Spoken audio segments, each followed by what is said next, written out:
we need to always think the big question, how to feed 10 billion people by 2050. Will be great to see a world where we don't have anybody hungry. My name is Rajeev Varshney. I'm Director for Center for Crop and Food Innovation and State Agricultural Biotechnology Center at Murdoch University. I'm an agricultural scientist who specializes in genetics, genomics, and molecular breeding.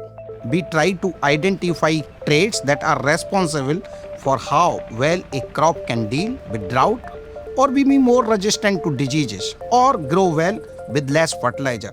Genomics takes this one step further. Instead of looking at just one gene at a time, genomics examines the entire instruction manual. It's like the difference between reading one page of a cookbook versus studying the whole cookbook to understand how all the recipes work together. And you see that some plants are short, some are tall. Traditionally, breeding was a case of trial and error.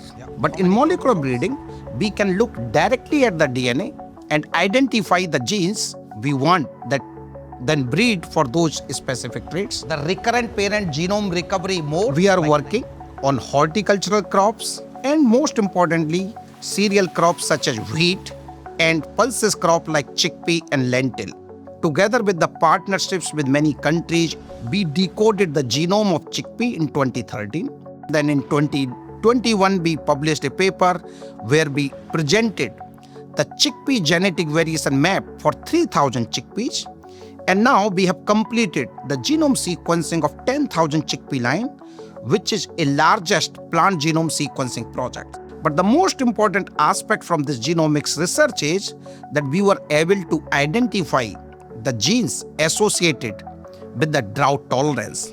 And we delivered the improved chickpea varieties to the farmers in India, Ethiopia, Kenya, and Tanzania. And I'm so happy to mention that these farmers, they are growing those chickpeas, they have enhanced their income. This plant, now way back at home here in Australia, we are working with the GRDC, with Chickpea Breeding Australia, and we are trying to introgress the QTL hotspot in Australian chickpea varieties so that we are enhancing the farmers' profitability here in Australia, but we are contributing towards the food security around the world.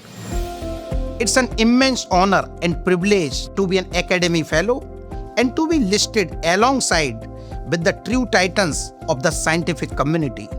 And I'm eager to play my role delivering tangible research outcomes that benefit all Australians here as well as to the other people around the world.